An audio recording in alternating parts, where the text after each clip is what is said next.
Yo mga idol, kamusta? Sports Talk PH nga pala. Ang bakbakan sa Japan, pag-usapan natin yan mga idol. Ngunit bago ang lahat ay huwag kakalimutang mag-subscribe at i-click ang notification bell button for more sports talk.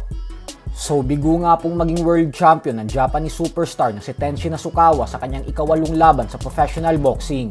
At bagkus natikman niya pa ang kanyang kauna-unahang talo sa kanyang career dahil tinalo siya ng kapatid ni Naoya Inoue na si Takuma Inoue via lopsided unanimous decision sa score na 117-111 at 116-112. Naging dikit naman sana ang laban dahil nagpakita din talaga ng tibay si Nasukawa. Subalit sadyang lamang talaga sa diskarte sa puntusan si Takuma.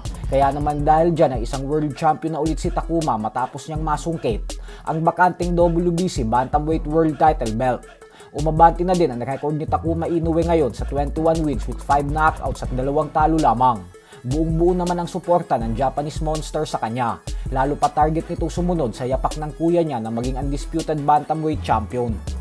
Sa kabilang banda naman mga idol ay hindi nga po natin maikakaila na kahit nagawang talunin ni Devin Haney ang former undefeated champion na si Brian Norman Jr. Dahilan kung bakit naging isang ganap na 3 division champion na siya, ay napakadami pa din nga po talagang bumabati ko sa kanya.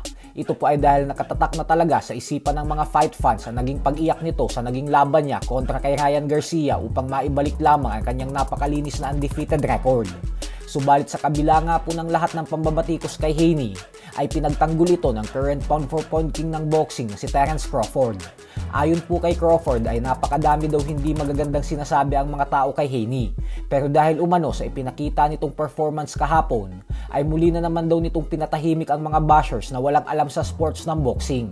Ayon naman kay Haney ay dahil umano sa naging panalo niya kontra kay Norman, ay inaasahan niya daw ngayon na makakabalik na siya sa The Ring Magazine Top 10 Pound for Pound rankings.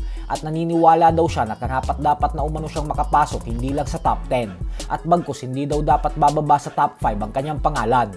Kaya abangan po natin kung saan siya ilalagay ng The Ring Magazine kapag naglabas na ito ng panibagong update sa rankings nila. Samantala, ipinasilip na nga po sa kauna-unahang pagkakataon ng anak ni Jimwell Pacquiao.